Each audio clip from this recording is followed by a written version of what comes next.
Hi there everyone, welcome again to Indian Story Read Along. Today's story is going to be an illustrated book called Bharatanatyam in Ballet Shoes. I learned a lot when I read the end of this book, which I'm going to read to you about how the traditional Indian dance of Bharatanatyam, South Indian actually, is a lot like ballet, which I would never have thought, which is a French dance, and how they were tied together over the 1900s. So I'm going to read that part at the end. Here it is. Here's the story.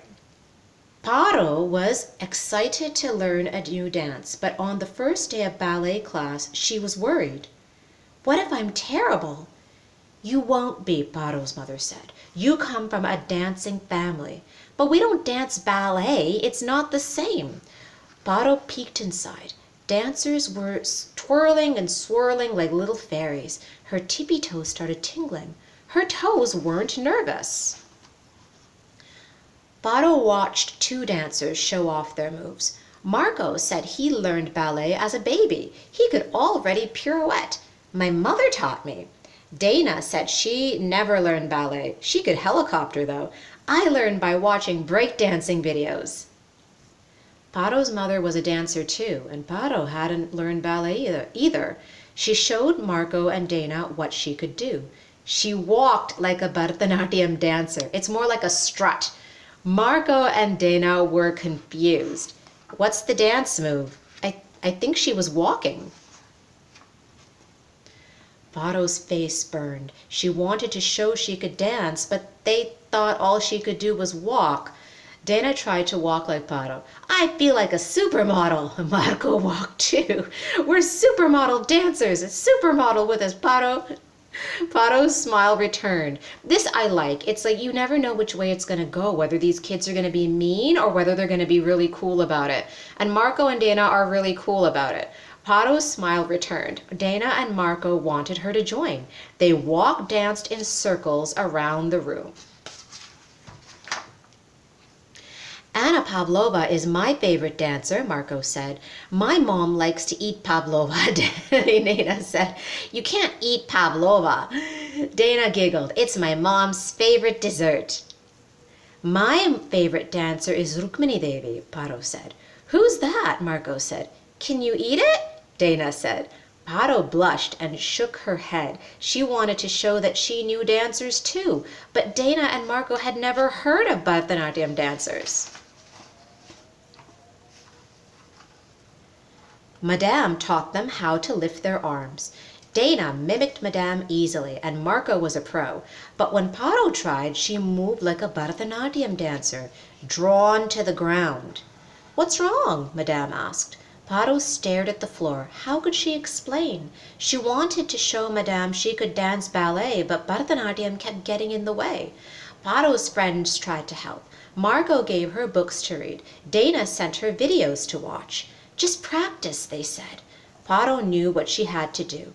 No more Bharatanatyam practice, she told her mother. Only ballet. And her mom seems kind of sad there. But even when Paro and her mother danced side by side, Paro felt she was dancing alone. She saw how different Bharatanatyam and ballet were. Bharatanatyam turned Paro's mother into a queen, but a ballet dancer needed to be like a fairy, and Paro couldn't be both, not ever. The next class, Paro's mother didn't stay to watch. Paro chewed her lip in worry. Was her mother upset with her? As Paro warmed up, she snuck glances at the door, but her mother was gone.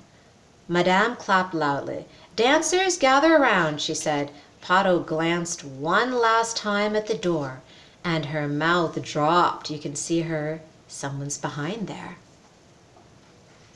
There's her mom. Paro's mother was marching straight to Madame in Bharatanatyam dress and makeup. Paro ducked behind the other her dancers. Her mother was I'm sorry, I'm just laughing at this because I'm looking at all the faces. Look, they're all excited if you notice, and then she is so scared because it's like when your mom walks, you don't know what's going to happen, right? But they're all expecting something amazing, and she is so afraid. Paro ducked behind the other dancers. Her mother was upset. But this is a plan by both Madame and her mom. Madame pressed a button on the stereo and classical Indian music filled the room. Paro's mother lifted her foot. The bells on her ankles clinked and chimed. I know it's something, I'm just looking at the back of the book.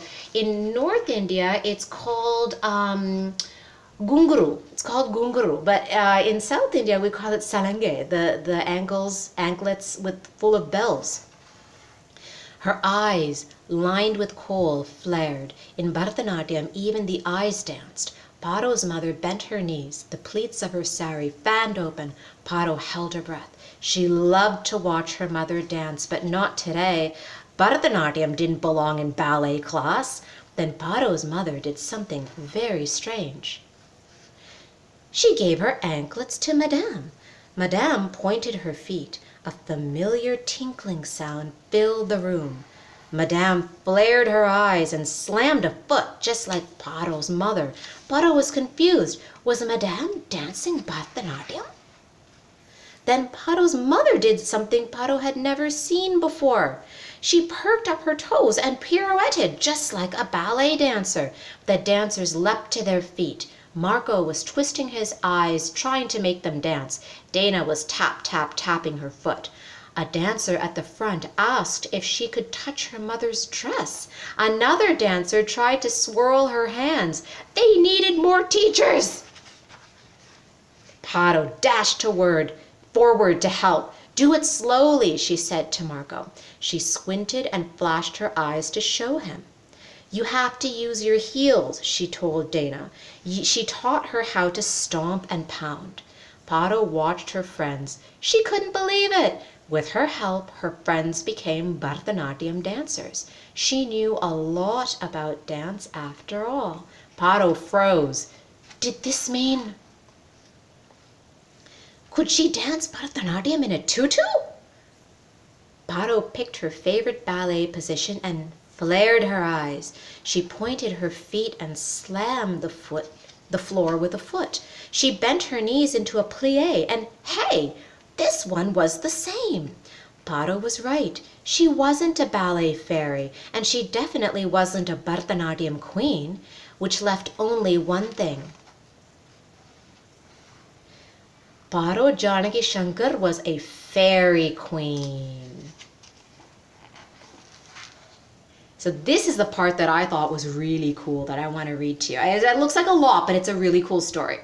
So the author writes, I was inspired to write a story about ballet and Bharatanatyam because of the true story of Rukmini Devi Arundel, Paro's favorite dancer, and Anna Pavlova, Marco's favorite dancer. Rukmini Devi Arundel was born in 1904 in South India. On a visit to London at the age of 21, she watched the Russian ballet dancer Anna Pavlova perform on stage.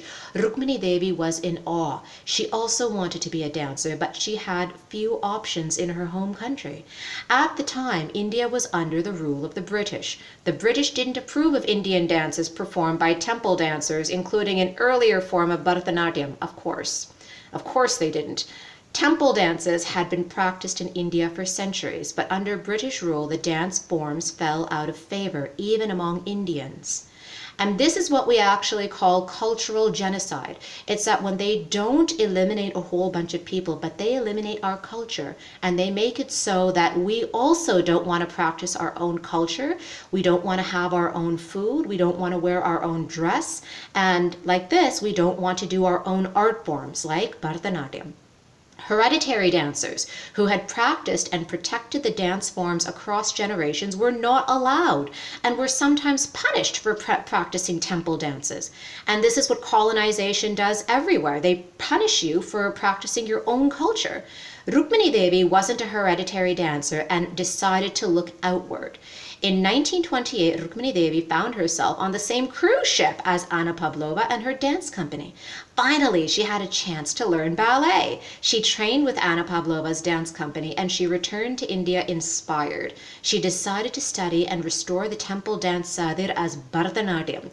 Sadly, hereditary dancers still weren't allowed to perform the original temple dances.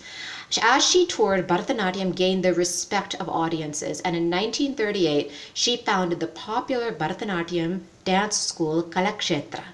Rukmini Devi was not the only one influenced by a dance from outside her country. Anna Pavlova was too. In 1923, Anna Pavlova watched the performance choreographed by North Indian dancer Uday Shankar in London. She loved it so much she asked him to choreograph 2 Indian-inspired compositions for her ballet performances. He even danced alongside her.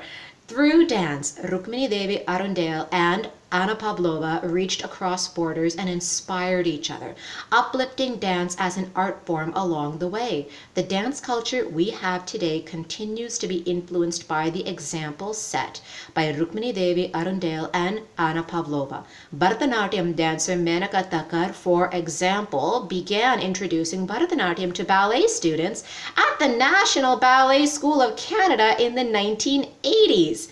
I did not know that. So whether you are a ballet dancer or a Bharatanatyam dancer or a break dancer or a ballroom dancer, only one thing matters: just dance. And that is the author, Mahak Jain. This is Bharatanatyam in Ballet Shoes. Words by Mahak Jain, pictures by Chouhan. This was such an amazing book because it shows what we actually should be doing cross-culturally. Not pushing each other down, but bringing each other out. All right, we'll see you again soon for another story on Indian Story Read Along.